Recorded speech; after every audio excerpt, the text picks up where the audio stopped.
过我们来看看真正战场上现在是谁占上风呢？我们来看看这一幕，观众朋友，你看到烽火连天，好多大楼都起火了，这怎么回事啊？地点是在俄罗斯的莫斯科啊，莫斯科是俄罗斯的首都，居然遭受到攻击。原来乌克兰它出动了成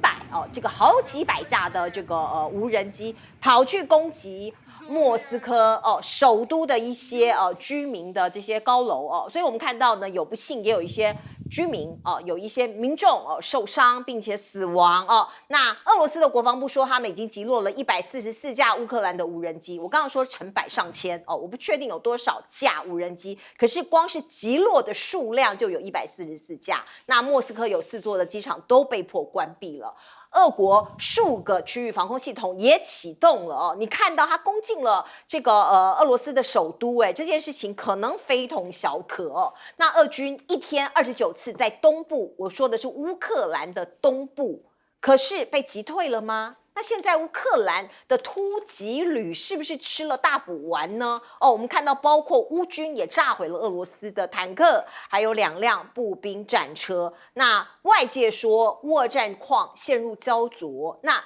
实情又是怎么一回事呢？我们先来看看，不断有人说我们要调停，那当然大家希望和平，可是停战这件事情不容易呀，泽连斯基要秋季结束战争，可是俄罗斯现在讲我拒绝谈判因为大家知道，除了有无人机去攻进了莫斯科的一些居民大楼之外，在这个俄罗斯有一个地方叫做这个库斯克，也被乌军的一支劲旅给攻进去了。我们看到呢，乌克兰不断传出捷报说，我们新进占了1000平方公里，刚刚讲的库斯克这个地方那俄军就说了俄军说呢，他们也夺下了乌东1000平方公里的土地，因为你这些乌军你占领了我的库斯克的地区你如果不退，我也不会在乌东这个战区有任何的退让或者是我们会迅猛的在更加的进攻。那现在国际上讨论一件事情，包括美国的布林肯他说了他说伊朗你默默的把你们的导弹运到俄罗斯去，那证据在哪里呢？其实到目前为止只是各说各话。我们看到呢，其实俄罗斯跟伊朗有一个新的双边条约，可是内容现在不是非常清楚。那伊朗也否认说他向俄罗斯有一个什么转让武器的这样子的报道，这是一个宣传的报道这是一个宣传的报道。那另外我们看到伊朗的外交部说，关于媒体报道伊朗把武器转移到一些国家的虚假的误导性的报道，这个是一个丑陋的宣传，它用以掩盖美国和一些西方国家对于加萨种族灭绝的大量非法武器的支援这个用大白话讲就是说我们没有供应俄罗斯武器，反而是你西方国家不断供应武器给以色列，让以色列对加萨地区的一些人民做种族的灭绝。那我们看到布林肯他做出这样的指控他甚至进一步指出说，有数十名俄罗斯军人已经在伊朗接受了使用法赫塔360近距离枪弹道飞弹系统的培训这个法赫塔360的样子在这里这个是布林肯说出的一些指控。他说，不仅我有证据说你要把这个弹道飞弹这个运进俄罗斯，而且你已经在培训人了所以这是一个互相指控的过程。那另外呢，过去大家也批评美国说，你尽管送武器给乌克兰，可是你给的都是很近距离的武器，就是你打不到俄罗斯的本土。现在呢，要松绑了吗？拜登说为授权长程飞弹给乌克兰付出努力他往这个方向来做努力，而且要解决这样的问题。如果是这样，俄乌战争的战线或者是范围还会扩大。另外呢，因为指控伊朗运送弹道飞弹给俄罗斯，所以我们看到包括美国、包括英法德等西方国家要跟进了，要实施新的制裁措施，对象就是伊朗，包括伊朗的航空器，你想要飞到西方来，我就把你阻断来，我们先请教将军怎么看这个问题？我们现在看这个问题好像很复杂，其实我特别要讲不管是一个国家在政治上面，或者是外交上面，甚至于你战争将来要在谈判桌上面，你都必须要在战场上面取得一定的成果。你才有可能在谈判桌上面获得利益，你也才可能在外交上面争取你有利的态势。那其实这场战争，其实我们不要看这些枝枝节节，我觉得从大个方向来讲的话，现在有个关键地方叫红军村。那这个俄军现在打到红军村，目前虽然说被遭到击退，这是西方媒体的说法。如果就军事眼光的说法，他不是被击退，我觉得这时候他在做后续的整补，因为部队往前面，昨天讲说推进了多少公里之外，你后勤设施要跟得上嘛，你跟不上你就继续打不过去嘛，所以他现在在调整他的部署。我认为是说他这个攻击这个现在暂停，然后后勤补给上来以后，他紧接着发动攻势，打到红军村之后会有什么后果呢？第一个，大家去看地图就知道，如果说他沿着那条马路继续向哈尔科夫打的话，那叫什么叫会师作战？就是跟哈尔科夫的俄军会师作战。那你哈尔科夫那边的这个乌军怎么办？这两个部队会师，你被夹在中间，你就彻底被歼灭了。第二个，如果说是他的目标指向这个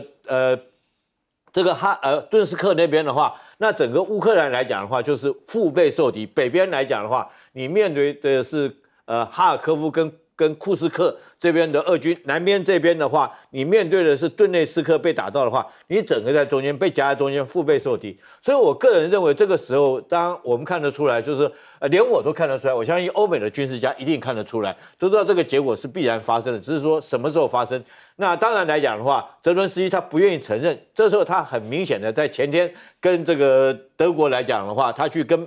德国跟美国要继续要支军援，那美国给他多少钱？2.5亿美金，2.5亿美金够干嘛？你连发这个军费都不够，那德国给他什么？给他几门炮而已，连炮弹都没有给他哦。所以这种状况我们应该看得很明显。那为什么这个他用无人机去攻击莫斯科呢？当然，我跟你美国要，你拜登你讲这什么话？你有心给人家，你拜登就能够做主嘛？你只要开个绿灯说，我现在在你境内的这个陆军战术中程导弹，我允许你直接打莫斯科。那拜登不敢讲这种话，说我在研究，我在努力，这叫什么话？对，所以说乌克兰没有办法，对不对？美国不让这种武器可以打到莫斯科，他又用自己的无人机去打莫斯科，所以这个为什么他无人机飞了100多架出去，就是因为美国不让他的战术中程导弹去打。那如果说是美国开放啊，他用战术中程导弹去打的话，那可能来讲的话，对俄罗斯来讲会造成一个后果。可是问题是现在来讲的话，拜登他不愿意这场战争扩大。我们很明显，我们从最近来讲，如果谈判桌，我为什么说战争会到节点？你看现在双方所使用的武器越来越残酷，越来越残忍。俄罗用的什么？是3000公斤的炸弹，对不对？用的是温压弹。然后乌克兰用的什么？是无人机，以后不但无人机，还喷洒铝热剂那种，那可以烧到2、3千度啊，那个铝化剂都应该知道，那洒下去连战车都会烧穿。而且那是居民区那个地方。对啊，所以说越是打到最后节点关头，双方来讲越是最大的杀气都用出来。我觉得最辛苦的、最受苦难的是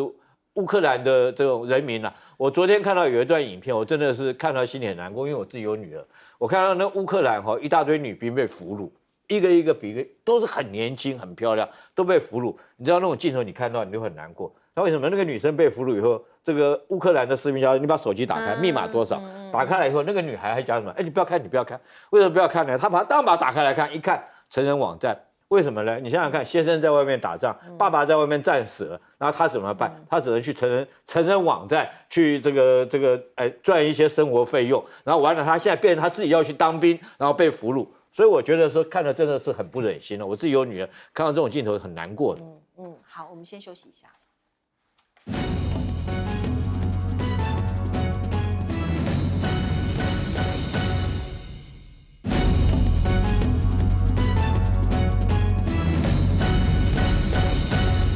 所以现在在乌克兰的战场上，是不是我们看到武器源源不绝的运进去？可是俄罗斯一方面也在找支援呢，有一些国家也支援他吗？那很正常啊，俄罗斯也有自己的盟友嘛，不管北韩也好，伊朗也好，跟他都有一些合作关系。实际上，他之前就从伊朗那边拿到很多无人机啊，所以他就利用伊朗的无人机，然后去攻击乌克兰。那后来他自己也开始制作自己的无人机。那现在他在战场上，这个飞弹的耗损量非常非常大，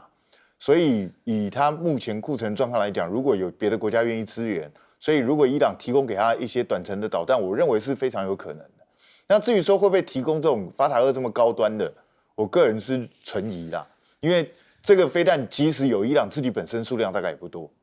而且因为它到底实战结果如何，没有人知道。它宣称是极音速飞弹，可是会不会是只能达到极音速，到底打不打得中，那是另外一回事。所以我觉得它很多性能有待检验的。伊朗大概也不想让别人知道它最高机密的武器到底性能如何，所以我认为它提供这种最高端武器的几率很低，但中低阶我觉得它是有可能提供的。那导致你看美国在这个时候把重心去要求这些盟友去那个制裁伊朗，我个人觉得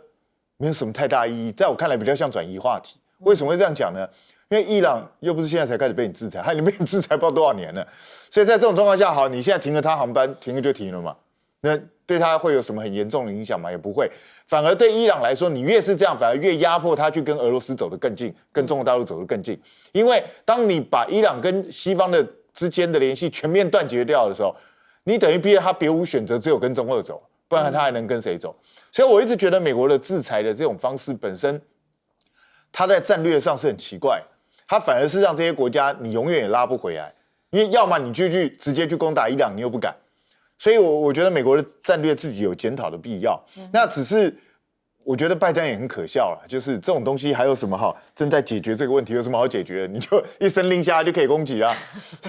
那实际上乌克兰自己也早就攻击啊，乌克兰也不是第一次攻击莫斯科，他去年其实就打过莫斯科啊，所以这些都不是问题。但是问题是第一个，美国担心当然是我如果批准你用海马斯或其他的美国的这种远程武器攻击，会不会引发战争进一步升级？第二个最重要的就是，其实我就算批准了这些，难道他就能打赢俄罗斯吗？这才是最大的问题吧。实际上，北约跟美国，我觉得他们现在很明显的态度就是，至少在美国大选前，我只要维持你不要输掉就好。他并不想要让乌克兰直接赢啊，不然的话，怎么会用这种方式去支援乌克兰呢？所以我觉得每一个国家都是站在自己的国家利益上去盘算自己的最好的一个方向。那泽伦斯基如果真的以为北约会诚心诚意帮他，那你真的是想错了。好，我们进一下广告。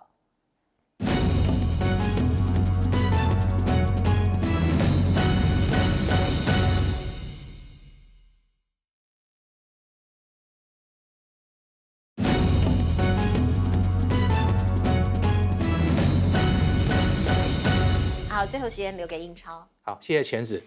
其实刚才钳子有讲，就是说今年美国大选有几个重要议题：堕胎、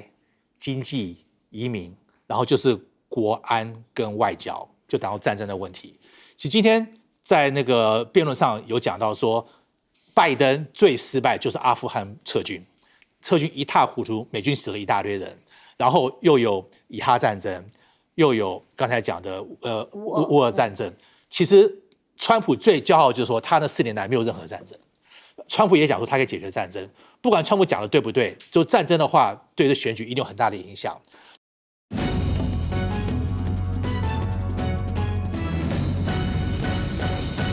好，欢迎您回到新闻大白话的节目现场，我是钳子，介绍这1个小时的来宾。首先是资深媒体人谢寒冰，主持人好，大家好。退役少将厉正杰将军，钳子好，各位观众大家好。以及我们的这个新朋友哦，科克兰资本董事长杨应超。钳子好，各位观众大家好，欢迎超哥。超哥是第2次来到我们节目哦，那等一下都会有相关的，包括美国总统大选的辩论哦，会给各位分析。不过先来关注这一则讯息，昨天傍晚其实是晚上的8点半，我们看到一架幻象2000的战斗机啊，在这个新竹起飞之后，不幸的坠海。那不知道发生什么事情了。不过不幸中的大幸是谢佩勋这个飞官，他弹射这个跳伞逃生，结果被安全的救回来了。我们看到赖清德总统今天一大早到台中去看他。那在探视的这个中间呢，有媒体问了这一句话，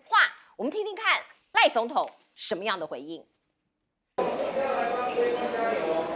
统，这个幻象第9次出事了，有考虑全面彻查机型吗？总统有彻查下令严查吗？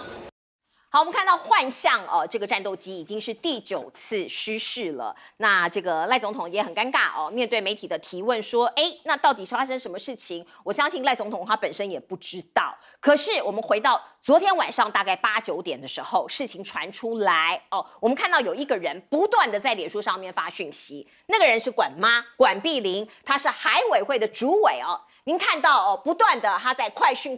好像化身为新闻台了一下子说距离5里请集气，一下子说生还，谢谢大家，天佑台湾。可是观众朋友，你知道军队或者国防部其实每次遇到这种事情，他们非常谨慎。我们记者当然很心急，因为所有我们2400万同胞都很心急嘛，我们都想要知道最新的讯息。可是国防部都告诉我们说现在在搜救中，反倒是管妈不断的在发布新讯息所以你可以看到呢，包括管妈抢着发文，国防部昨天傍晚打死不说所以海委会主委成了空军发言人。你知道这个网友怎么说吗？网友说你这是3-8假贤惠这个要用台语来讲，3-8假贤惠就是你军方要有军方的发言管道嘛，你管妈你抢什么呢？你看到国防部面对同袍失事，通常都非常谨慎，此时不能让家属绝望，也不能让家属过度乐观，得很小心，讲得很保守这很专业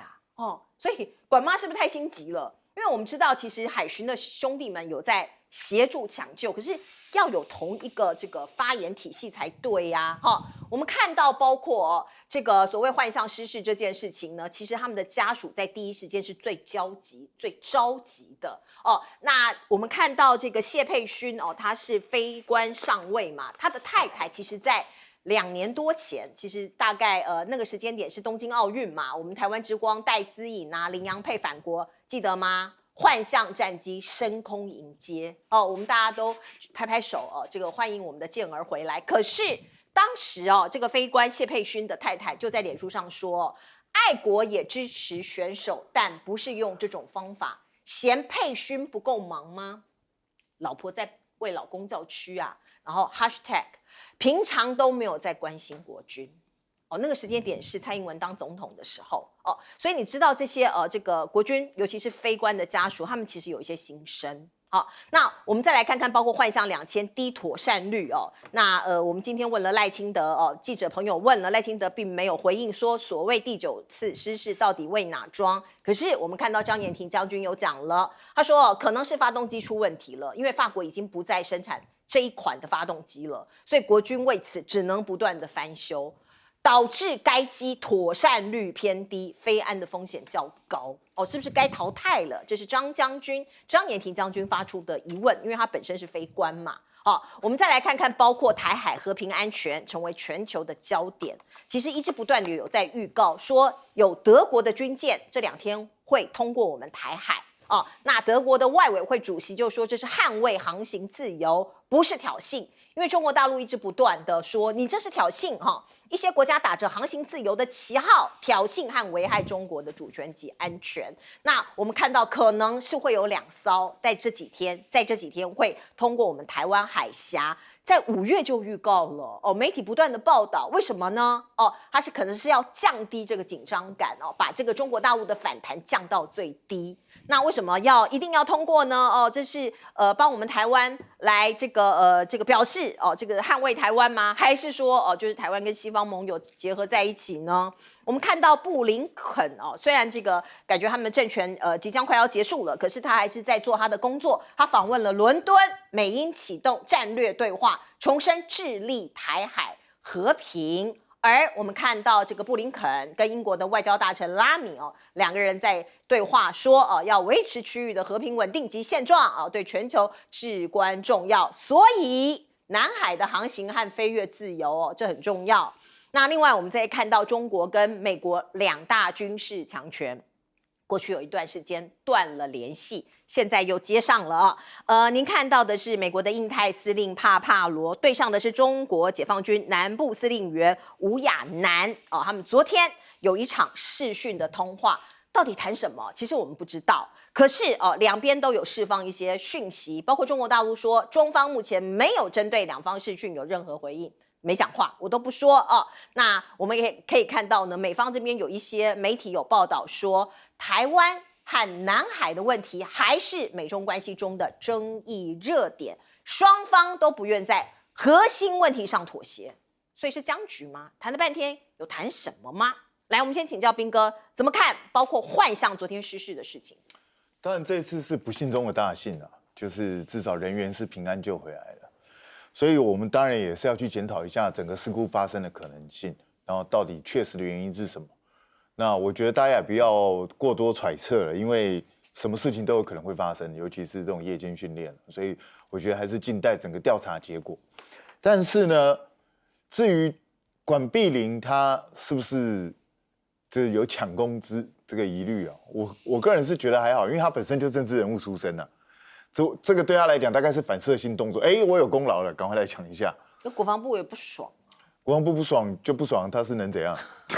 你就不爽啊，就不爽好了。但是重点是这凸显了一个什么？凸显了我们其实现在台湾的情况已经越来越危险，我们已经被人家压迫在24海里之内了。结果我们的海军、空军、海巡到现在为止没有一个畅通的沟通管道。你要知道，我们的海巡随时随地可能会遇到大陆的解放军的军舰，然后我们的空军随时随地可能会遇到解放军的空军，那彼此之间都没有任何联系的吗？因为你联系的时候，第一个可以确认他对方的到底真实身份，第二个大家可以协同到底我们要采取什么样的动作。那如果你自己军种之间的横向联系都没有的话，那你将来怎么跟人家打仗？搞不好真的一旦发生战争，先把我们自己的物级，先把我们自己的飞机、自己的船舰打掉，不是吗？所以这个事情其实凸显了这个基本的沟通管道的重要性，我觉得这个是蛮糟的，就是好像一点协同作战的概念都没有，这个其实对我们来讲是非常危险。老实讲，这等于又告诉了解放军我们一大弱点。横向联系有问题。对，在我看来这是非常不妙，这个要赶快去改进。那当然这几年说真的，空军弟兄真的很辛苦，尤其是飞官，因为解放军没事就在附近军演，对，那他一军演我们就要升空啊，要伴飞啊、监视啊，那任务一定非常繁重。那如果再加上有一些其他的这种政治性的工作的话，那当然家属会很不满，特别是台湾的飞机也不是那么的安全，经常会出现事故，所以家属的担忧是可以理解的。但重点就是在于我们的武器本身到底有没有问题？除了训练之外，武器本身有没有问题？幻象是1992年引进的飞机，到现在。其实你说很老吗？30几年，是中古啦，但是也没有到非常非常老。他说有些零件都没有了。对，那个最大的问题就是因为法国自己早就停产，他们最后全世界最后一架幻象，2007年就已经不再生产，就已经交机了。那你看2007年离现在17年了，那我们跟法国因为拉法叶的关系本来就闹得很僵，所以法国一开始愿意卖我们零件的时候。他跟我们官司打输了之后，零件卖我们卖的特别贵，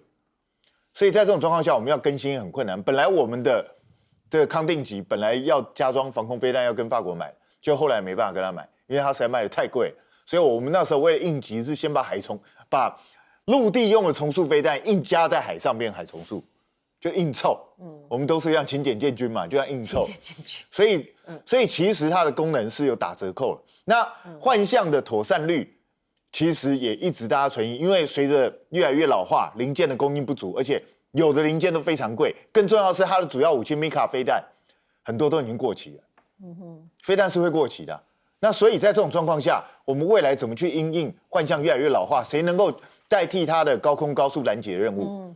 ？F-16其实是可以取代部分，但是我们有没有这样一个编制规划？这个都必须要去仔细考量的，至少不要再让我们的弟兄在这种危险的状态下执行，我觉得这个是非常重要。是，请教将军。这个买幻象之前，我们那个空军飞的飞机叫 F-164因为那时候不得已才买幻象，等于被这个法国当盘纳敲。你知道 F-164真的是空军的一部血泪史。这个台湾总共有304架，你知道摘了几架？你知道111架，那就是3架摘1架。我看过那个飞机，那时候我刚毕业的时候，我们去空军基地参观，你看到那个座舱你绝对不敢坐上去，你还不要说飞了，那座舱这个贴贴补补的，缝缝补补又3年，那个座舱那个帆布是用贴的，用补的，所以那叫空军飞行员。我自己同学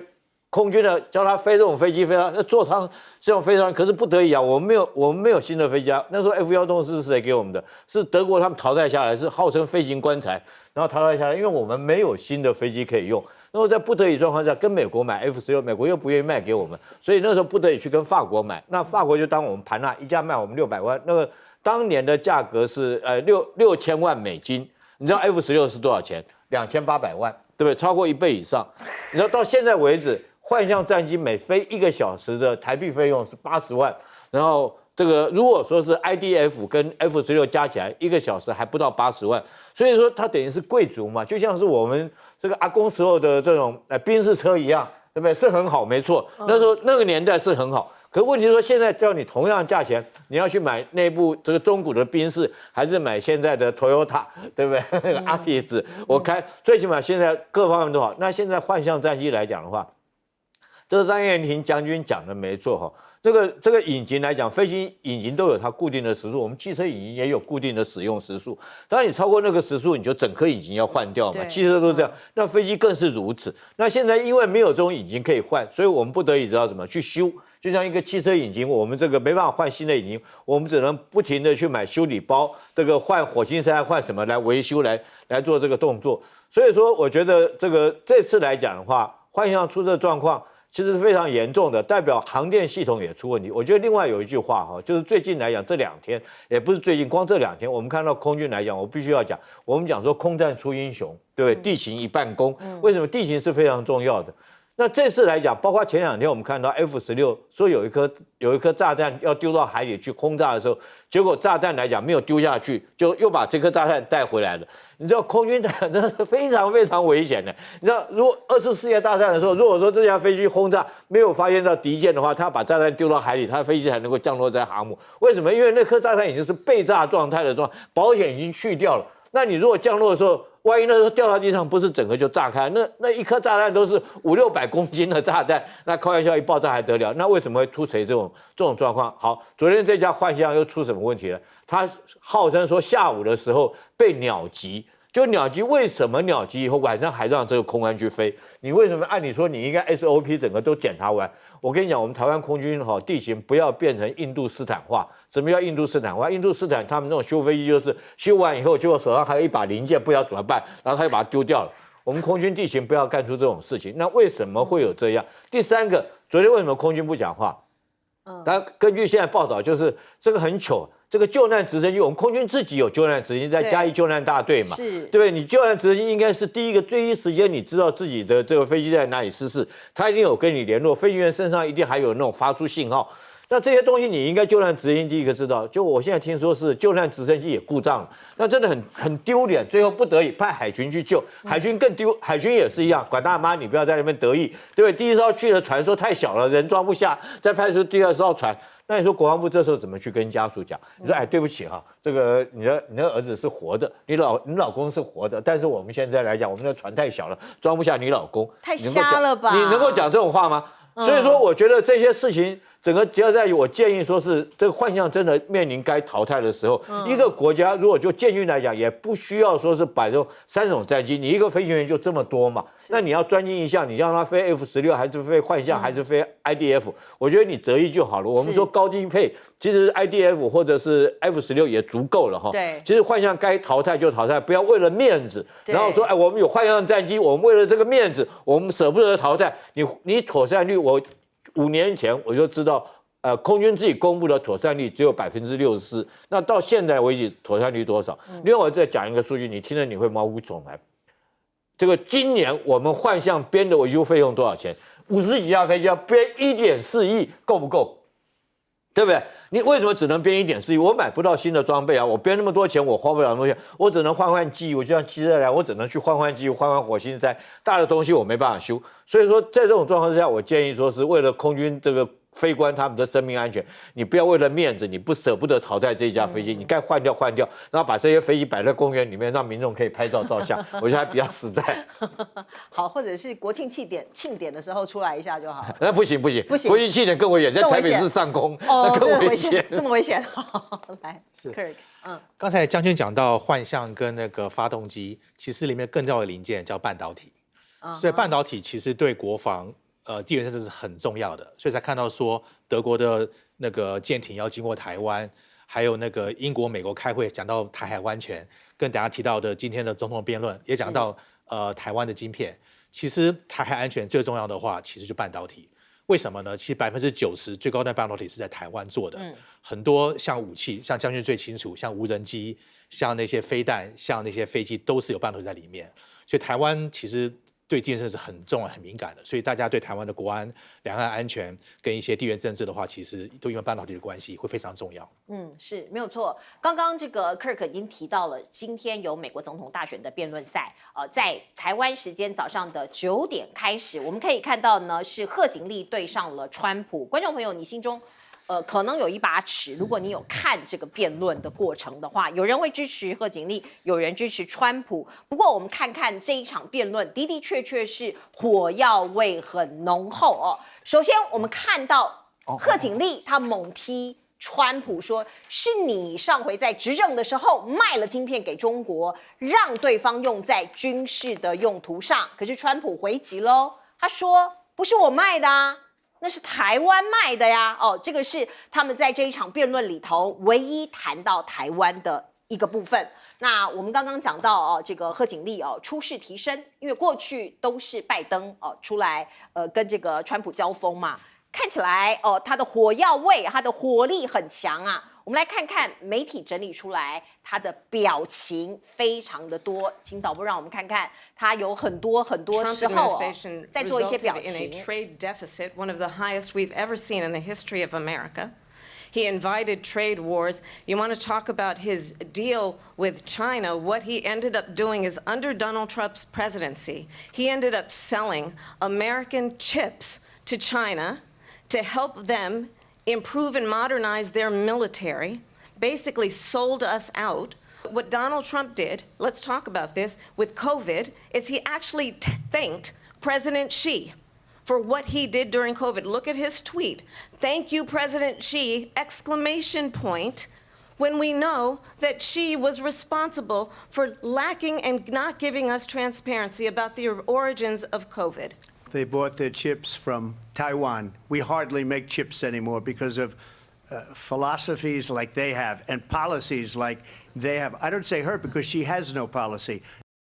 好，您刚刚看到这一段是经过剪接，所以看起来还算蛮平和的。可是1个半小时的辩论两个人互相插话，尽管电视台有关麦这个川普在讲话的时候，贺锦丽的这个麦克风是关的，可是贺锦丽还是在旁边不断做表情，不断的讲话插话，川普也一样所以你可以看到呢，包括这个你来我往，非常热闹于是有人就说，这是以其人之道还治其人之身。贺锦丽很厉害他把这个过去川普经常，你看他跟其他人辩论，他跟拜登辩论，或更久之前跟希拉蕊辩论的时候，他做很多表情啊。他在旁边在那边捣乱那可是这一次贺锦丽看起来就用这一招来对付他对于我们台湾的观众来说，有提到晶片，提到台湾可能我们会关注，可是对美国人来说，除了经济之外，堕胎权是他们最关注的包括2个人再战堕胎权。一般认为贺锦丽加分了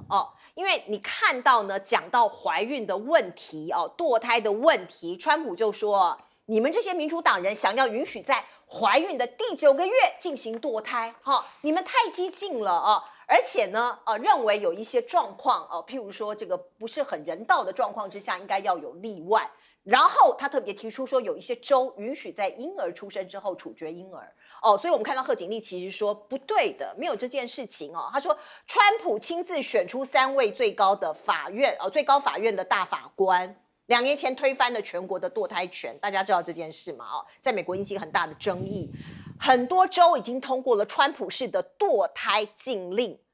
你刚刚讲的，你自己推翻自己讲的话，你说对于像这样子很不 OK 的一些状况下应该要允许他堕胎啊，可是你没有例外他直接直指核心所以大家或者是媒体一般认为贺锦丽在这一题是得分的。还有另外移民问题也是美国社会关心的。我们看到川普举一个例子听起来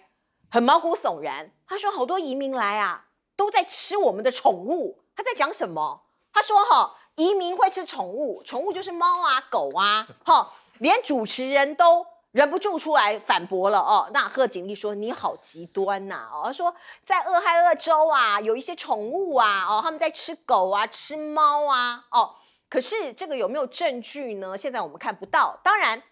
有一些媒体有报道哦，有一些移民可能有做这样的事，可是至少在美国社会哦，包括当地政府说没有实质的证据哦，包括我们看到像是全球的战争，俄乌战争也是这一次辩论的议题之一。贺锦丽就说了啊，让普京坐在基辅。如果你川普，因为川普自己说，如果我当选，我可以让俄乌停火。贺锦丽酸他。你让他停火的意思就是把基辅拿下来，帮助俄罗斯把基辅拿下来。另外，主持人也加入战局，主持人直接问川普说：“你希望乌克兰赢得战争吗？”川普的回应是说：“希望战争结束，这可能会导致第3次的世界大战。”他说，如果他当总统，会让普京和泽伦斯基达成和平协议啊。那我们可以看到呢，主持人也有人批评啦，主持人不应该成为这场辩论的主角，因为主持人多次插话，直接问川普。而另外呢，我们来看包括这个场外战更有戏。什么意思呢？两边的竞选团队其实都做了一些操作，包括辩论都还没有结束呢，我们就看到竞选团队说：“哎呀，我们川普赢了，说这是大师级的表现。”那双方的脸书啦、Twitter 啦、各种这个 X 啊，都在发文互呛包括有一些意见领袖或是名人的加分。可能也对这场选举会造成一些波动跟影响这个泰勒斯这个是非常受欢迎的一位歌手，他很快的在辩论结束之后，就在自己的社群粉丝上头喊话跟粉丝喊话说：“我将投票给副总统贺锦丽，我已经完成了我的研究，我已经做出了我的选择。”其实不意外因为这个 Taylor Swift 一直都是民主党的支持者，应该说美国的娱乐圈大部分是支持民主党的，而这个辩论之后的即时民调也曝光了，有63%超过一半以上的选民认为贺锦丽的表现比较好，而且已经超出了他们的预期。现在贺锦丽乘胜追击吗？他邀请川普在10月再度辩论。那川普有什么样的回应呢？他的意愿并不高，他说：“我要好好的想一想。”来请教彬哥。当然，今天这个辩论各方都瞩目，因为要看一下贺锦丽等于第一次接受到全面性的检验，因为他过去连接受记者专访都很少，所以让大家质疑说他到底有没有阐述自己公共政策的能力，那有没有办法直接跟川普面对面的叫板？那结果我必须承认，就是他的表现比我想象中好，也就是很多人都认为本来川普就是老神在在，然后就一副十拿9稳那样子。然后有人估计贺锦丽过去没有经历过这样的一个压力会不会表现会有点不是那么稳重？结果贺锦丽表现其实算是有攻有守，我觉得是挺好，给人家感觉就是他是经过精心计划，而且他预料到了某一些川普的一些反应，所以适时的做出了一些动作。那甚至我必须讲，他最成功的一个策略就是他成功激怒了川普。对，川普有点生气，所以他让川普就是有点口不择言，到最后就是有点语言有点失控。那当川普在他的司机架显示出更极端的那一面的时候，那当然中间选民可能又离川普又远了一点。所以我觉得今天 CNN 出来这个结果，虽然看起来好像会不会这么夸张，是不是你 CNN 做了手脚？如果在台湾，大家一定会这样讲但是我觉得这不太意外，为什么？因为在辩论之前，大家对贺锦丽的期望值没有那么高。然后如果他一下表现在水准以上，那川普又没有一个特别优秀的表现的话，那你自然而然会出现这种反应。那但是问题是，这样就代表就是贺锦丽赢得了这样辩论吗？其实我觉得那个恐怕又是另外一回事。那贺锦丽为什么这么急着马上约他10月要再辩一次？其实这个蛮值得令人玩味。当然，川普的意思就是说因为你觉得自己输了，你想要扳回一城，所以才赶快找我。可是我觉得未必是这样的。我觉得看起来比较像是贺锦丽觉得他的团队觉得说，他发挥的不错，是不是让他更发挥一下？我觉得他的团队会做出这种反应，比较像这个状况。反而川普让我觉得就是他恐怕要重新去思考他的战略，因为我觉得过去因为他的对手一直都是拜登，所以他大概很多时候太轻忽了，太漠视自己的对手，也觉得只要扮演好自己就好。我觉得面对贺锦丽，恐怕不是他过去这种老神在在策略可以面对的。因为贺锦丽毕竟接触更多年轻的族群，包括你看这个泰勒斯之前拜登的时候，他完全没表态。对，这次突然之间就跳出来，所以表示泰勒斯其实我认为他早就支持贺锦丽，只是要选一个适当的时机来催化这个东西而已。是。那在这种状况下，拜登如果没有赶快拟定好后面的战略的话，他自己可能真的会陷入一个相对危险的一个状况。其实这场辩论呢，美国观众或是美国的这个选民，他们最关心的还是经济问题哦，其次才是我刚刚讲的堕胎哦，还有其他的议题。来，请教客人。好，先看一个历史照片。今年年初的照片，这记不记得前子？我们今年年初在台湾的辩论，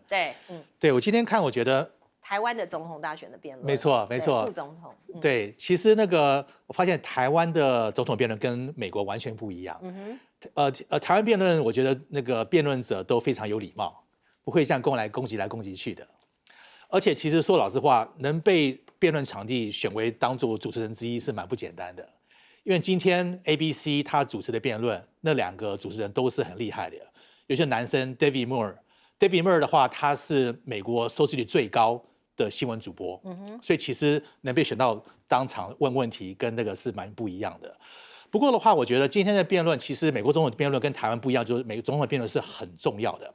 台湾辩论基本上辩论之后，好像对选举结果没什么不一样。美国呢，完全不一样。我跟大家很快讲一下美国的历史。在1960年的时候，第一次电视辩论是尼克森跟甘乃迪。那次大家知道的历史的话，就是说那一次第一次电视辩论，在收音机上听到都以为尼克森赢，电视上看到都以为甘乃迪赢。因为第一次大家觉得媒体的重要性，电视上也可以看到选举人他的态度，他的从容讲话态度，就那次帮甘乃迪赢了大选。后来呢，1984年雷根跟 Walter Mondale 的辩论，那场辩论也是决